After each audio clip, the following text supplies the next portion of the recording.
Hey everybody, soybean farmer. Still getting ready for the 2018 harvest. What I'm fixing to do is change the oil in this motor. Last time it was changed was 2016.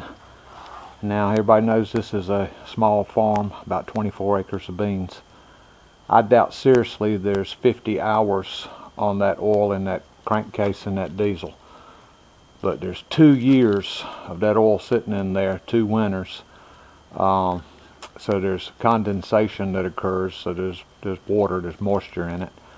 And last year, with the bean rows planted on 7.5-inch spacing, I worked that motor.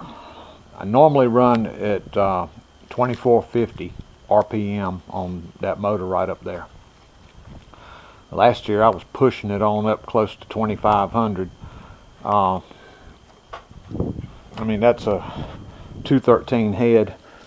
The head really too big for this combine. 10-foot head would be about right match for the size feeder house you got here.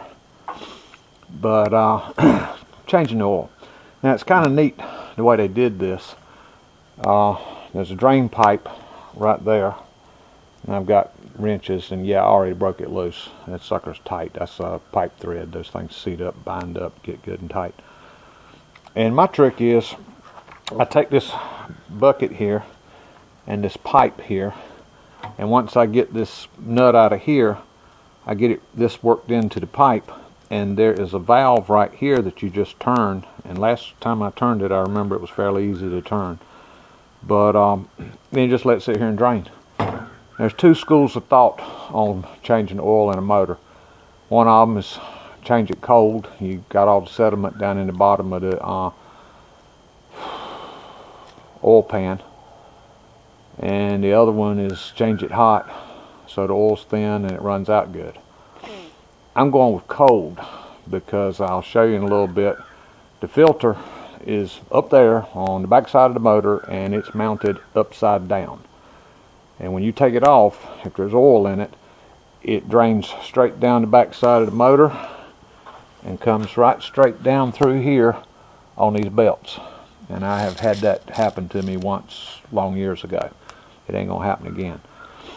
My plan is, this combine has not been cranked since that video months ago titled "All I Really Wanted to Do Was Crank the Combine," and we about lost this thing in a fire. You can go back and watch the video and see what happened. Essentially, the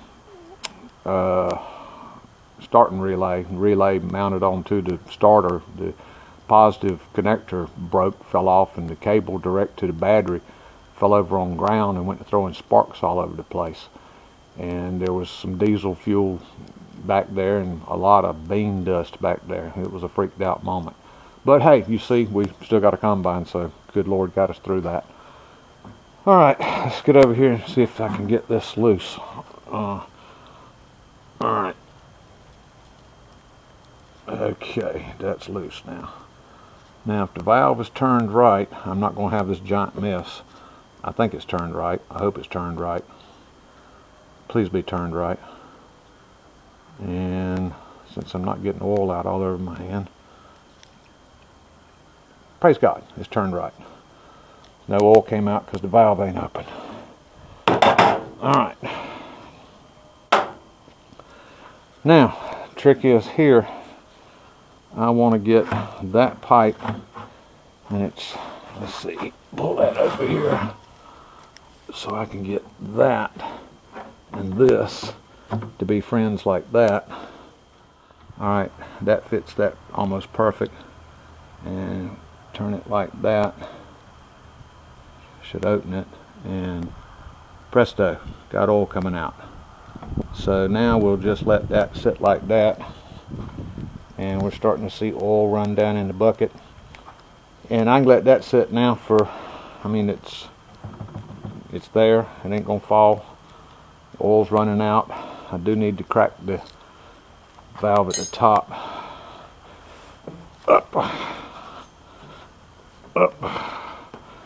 Take these just in case it's so stuck. And I can show you while I'm up here what I'm talking about with the oil filter. Alright, like that. Don't know why that gets so tight. I put it on hand tight, and next time I come to it, it's as tight as I'll get out. Okay, the oil filter is mounted right back there, upside down. So when you go to take it loose, oil wants to run out down there, and I don't know if there's enough light that you can see it, but there's the belts down there. You get oil on the belts and you got a nightmare. But I want to change the filter, so I'll probably take a bunch of rags and stuff them up underneath it and just hope that this thing's been sitting here so long that the oil filter has drained back down in the crankcase. That's what we're going to hope for. And what I was talking about with the starter, that's the starting relay solenoid, 12 volts directly off the battery right there. That lug just broke right off of here and dropped down and was just sparking all over the place on that starter. Now I did find out from that adventure that you can actually take this starting solenoid relay off the starter without having to pull that starter out from down there, which was a nightmare the first time I ever had to do that because the actual starter was shot. But anyhow, we're starting to drain the oil out of this thing. Getting excited about getting out there on those beans. Need a real frost though. That little kind of sort of frost the other day just wasn't enough. Alright, bye y'all for now.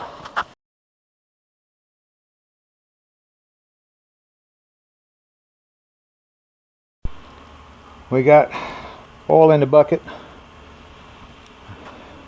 and I'm just going to let it sit here overnight because getting a good start, I'm not in a hurry. And I'll just let it drain, drain, drain all it's going to drain.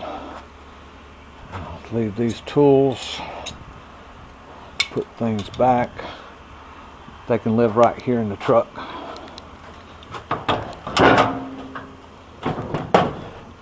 And this floorboard right there.